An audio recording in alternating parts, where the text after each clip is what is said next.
আসসালামু আলাইকুম। আজকে আমি আমার রান্নাঘরে আপনাদের জন্য নিয়ে এসেছি মশলাদার চিকেন কারি। এটা বানানোর জন্য আমার কি কি লেগেছে চলুন তাহলে দেখতে থাকুন। প্রথমেই মাংস ধুয়ে আমি পানি ঝরিয়ে নিয়েছি। ওর উপরে স্বাদ মতো লবণ, জিরে গুঁড়ো, ঝাল লঙ্কা গুঁড়ো, হলুদ গুঁড়ো আর দিয়েছি কস্তুরি মেথি আর দিয়েছিলাম কাশ্মীরি লঙ্কা গুঁড়ো আর গোলমরিচ গুঁড়ো আর ওর উপরে আদা রসুন বাটা আর দিয়েছিলাম লেবুর রস। সবগুলোকে মাখিয়ে আমি রেখে দেবো আধা ঘন্টার জন্যে। তারপরে বিসমিল্লাহ বলে কড়াই চাপিয়ে কড়াইয়ে সরষের তেল নিয়েছি। তেল আমার গরম হয়ে গেছে। তেজপাতা, বড় এলাচ, ছোটো এলাচ আর দিয়েছিলাম দারচিনি, জয়িত্রী আর দিয়েছিলাম লং। সবগুলো ভাজা হয়ে গেছে। এবার পেঁয়াজ কুচিগুলো দিয়ে দিলাম।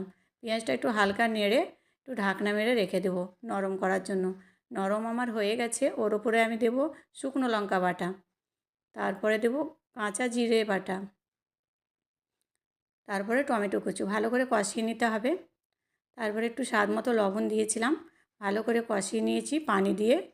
একটু পরিমাণে পানি দিবেন, দিয়ে কষাবেন। হলুদ দিয়েছি একটু আর ধনে আর মহরি গুঁড়ো। ভালো করে কষানো হয়ে গেছে।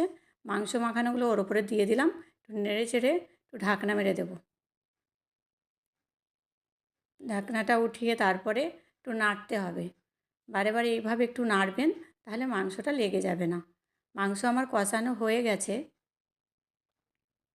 এবার একটু পানি দিয়ে তারপরে আমি একটু দেবো কাঁচা লঙ্কা কাটানো আর ধনে পাতা কুচি আর দেবো আমি চিকেন মশলা গুঁড়ো দিয়ে একটু ঢাকনা মেরে একটু 5 মিনিটের মতো ঢাকনাটা মেরে দিয়ে একটু সেদ্ধ করে নিয়েছি। মাংসটা আমার হয়ে গেছে। চিকেন কারি আমার তৈরি হয়ে গেছে।